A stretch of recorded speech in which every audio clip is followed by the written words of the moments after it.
Sungguh-sungguh Allah sangat ridho ketika seorang hamba itu makan makan ketika sesuap nasi dia muji Allah, ketika minum seteguk nasi dia muji Allah. Itu kalau orang diridhoni Allah itu wali betul. Itu untuk jadi wali itu gampang, kamu makan ridho, kamu nginjak buminya Allah ridho seneng, kamu hidup keseharian aman seneng. Nah ini supaya sampean kita semua ngaji betapa panduan Rasulullah untuk menggapai ridho Allah itu banyak yang keseharian sekali. Saking kesehariannya banyak dalam hadis dan itu sahih. Nabi menyebut hal-hal yang keseharian. Hatta ma tas'alu fi fimra'atika, kamu punya uang kemudian istri kamu bisa makan itu ibadah. Bahkan sebagian ibadah itu dicontohkan Nabi yang akhirnya diprotes sahabat. Yaitu wa fi buti ahadikum sedekah, kamu menggauli istri kamu itu ya sedekah. Sampai sahabat bilang yang benar ya Rasulullah. Ayati ahaduna syahwatahu wa huwa lahu ajrun. Masa urusan biologis, urusan syahwat kemudian dia dapat pahala. Nabi menjawab, alaysa law wada'aha fi haramin akana alaihi wisrun. Bagaimana kalau dia meletakkan ke yang tidak benar itu kan dosa. Nah, hal-hal seperti ini yang saya ingin teman-teman semua lah, semua. Saya juga agak ingin ngaji demi Anda juga agak ingin. Itu dosa sekali ngaji kok pesanan kelompok tertentu itu enggak boleh. Islam itu untuk semua. Jadi ya cuma karena di depan saya jenengan ya seakan-akan jenengan korbannya. Itu ada ilmunya dalam usul fikih itu. Jadi orang itu harus ngaji usul fikih. Nama yang disebut, mungkin Mas Sufyan masih ingat zaman ngaji usul fikih. Nama yang disebut itu tidak jaminan sebagai prioritas perintah. Jadi misalnya gini, kebetulan yang di depan Nabi itu Abu Dzar. Nabi ya bilang, ya Abu Dzarin ini uhibbuka misalnya, atau ya Mu'ad ini uhibbuka, atau ya Abu Hurairah ini uhibbuka misalnya. Banyaklah riwayat yang Nabi nyebut ya Abu Dzarin, ya Mu'ad, ya Abu Hurairah. Kemudian misalnya Nabi meneruskan khitab, ini uhibbuka, saya mencintai kamu, fakul dubur sholatin, atau sebagian riwayat disebut fala tada'anna dubura kulli sholatin, Allahumma inni ala dzikrika wa syukrika wa husni ibadatik. Saya mencintai kamu, siapa saja, Mu'ad bisa, Abu Dzar bisa siapa. Saya mencintai kamu, mohon kalau habis sholat kamu jangan lupa wiridan Allahumma inni ala dzikrika wa syukrika wa husni ibadatik. Ya Allah, tolong kami permudah supaya mudah ingat Engkau. Anda tidak bisa mentang-mentang, wong nama saya Parmin, nama saya Purnomo, itu yang diperintahkan Mu'ad misalnya. Jadi yang disebut satu, tapi khitab itu untuk siapa saja. Saya teruskan. Jadi saya mohon semua kita melakukan kebaikan itu, kalau dalam kaidah fikih disebut al yakin la yuzalu bisyak. Banyak kebaikan yang kebenarannya itu 100%. Tidak punya efek samping ke pihak lain, ke kelompok lain, ke komunitas lain. Itu tadi misalnya Anda makan, dan itu murah sekali, hanya butuh satu piring. Setiap punyaan kamu muji Allah, setiap minum kamu muji Allah. Itu redaksinya Rasulullah SAW disebut, Allah sangat ridho ketika seorang hamba makan, kemudian dia memuji Allah. Atau minum, kemudian dia muji Allah. Logikanya gampang, negara seperti ini yang kamu harapkan bentuknya kayak apa, mertua, ipar, komunitas, tetangga, itu nyata terjadi itu kan belum pasti. Sementara yang mesti terjadi adalah kamu butuh makan, kalau tidak mati. Butuh minum, kalau tidak mati. Butuh bumi yang nyaman ditempati, kalau tidak kita juga mati. Sebab itu Allah kalau menyebut nikmatnya itu hal-hal yang keseharian. Alladzi at'amahum min ju'. Allah itu siapa? Allah itu yang menciptakan kamu bisa makan. Tidak berlebihan, Allah itu yang menciptakan kondisi sosial itu ideal. Zaman Nabi itu ya ada orang munafik. Orang-orang pilihan Allah itu juga diuji orang sekelilingnya yang macam-macam. Semua diuji sesuai konteks zaman dan waktu. Nah, tapi ada ibadah-ibadah yang selalu disarankan Nabi. Sampai Nabi itu pernah ditanya, ayul islami khairun ya Rasulullah, Islam terbaik itu gimana? Jawaban Nabi itu unik. It'amut to'am, Islam terbaik itu ya makan-makan, yang santai-santai. Ketika Allah menyebut beberapa kebaikan, falak tahamal aqobah, wa ma adrokan apa? Mal aqobah. Terusannya apa? Fakku rokobah. Terusannya apa? Au it'amun fiyaumin di masubah. Ya itu acara makan-makan itu juga Islam. Kenapa? Ya bayangkan kalau tidak ada makanan, kita mati kan? Kondisi sosial tidak ideal itu Anda masih gak apa-apa, tapi kalau Anda tidak makan, Anda tidak minum, Kamu punya istri cerewet masih bisa hidup, punya mertua cerewet masih bisa hidup. Tapi kalau tidak makan bisa mati. Berarti penting mana istri sama makan? Penting mana? Makan. Semoga istri Anda dengar, nanti kamu disuruh makan tapi pulang deh. Itu kalau dibahasakan makan masih memahami. Penting mana nasi satu piring dengan istri. Nggak ada nasi mati, nggak ada istri belum mati. Penting mana? Gak berani jawab kan? Nah, ternyata Anda ada garang kan di depan istri. Jadi saya mohonlah, mungkin Mas Sufyan Sauri tadi yang bisa bantulah. Teman-teman tuh ngaji yang keseharian saja. Karena kita nyari ridha Allah itu berdasar firman Allah. Dan firman Allah itu menyebut keseharian tuh riang, gampang. Itu tadi misalnya wa min ayatihi manamukum bil laili wan nahar. Termasuk ayat-ayat Allah itu kamu tidur. Maka dulu itu ada guyonan, ada tokoh Mu'tazilah, kelompok dalam Islam yang berpikir manusia itu bisa menentukan ikhtiarnya sendiri. Karena saya bisa duduk, ingin berdiri, berdiri. Karena kelompok ini nggak terima kalau semua kehendak Allah, nanti bagaimana kalau semua kehendak Allah kok ada hisab ya, ada sanksi. Lucunya itu dia akhirnya, ini cerita ya, mencintai seorang perempuan, cantik sekali. Dan itu dia menjadi ahli sunnah itu oleh hal-hal yang sepele. Karena istrinya cantik, ya namanya suami istri hubungan intim. Terus ditanya, Mas, masih ingin lagi? Masih. Silahkan diulang lagi. Wah ya tidak bisa.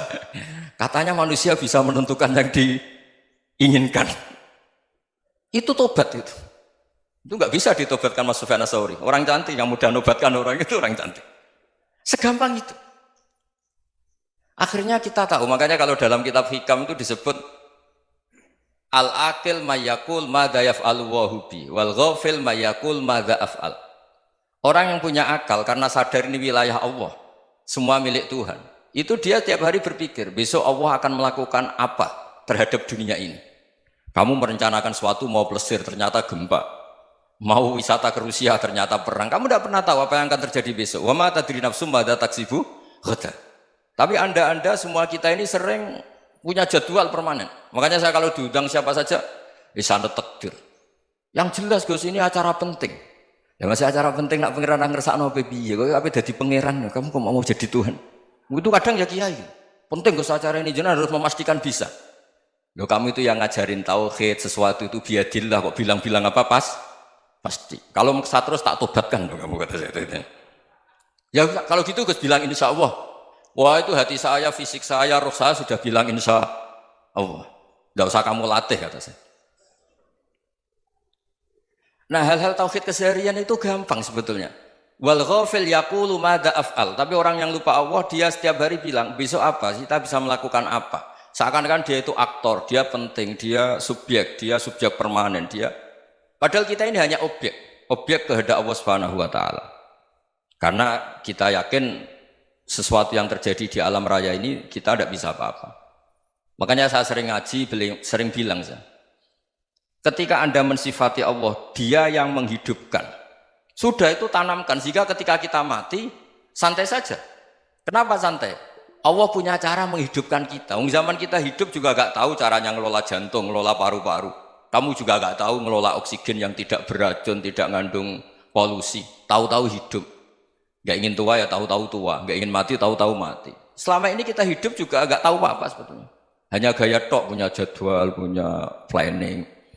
Kalau kamu bisa menentukan pilihan Anda, pasti Anda istrinya cantik, 4 neriman semua, kona'ah semua. Nyatanya enggak kan? Ada 1 jelek, cerewet. Oh itu kan, nyatanya enggak bisa apa-apa Anda kan?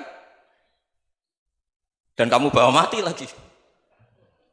Itu kan, istri Anda juga gitu, punya keinginan, punya suami yang ganteng, yang jabat, yang neriman, yang enggak poligami.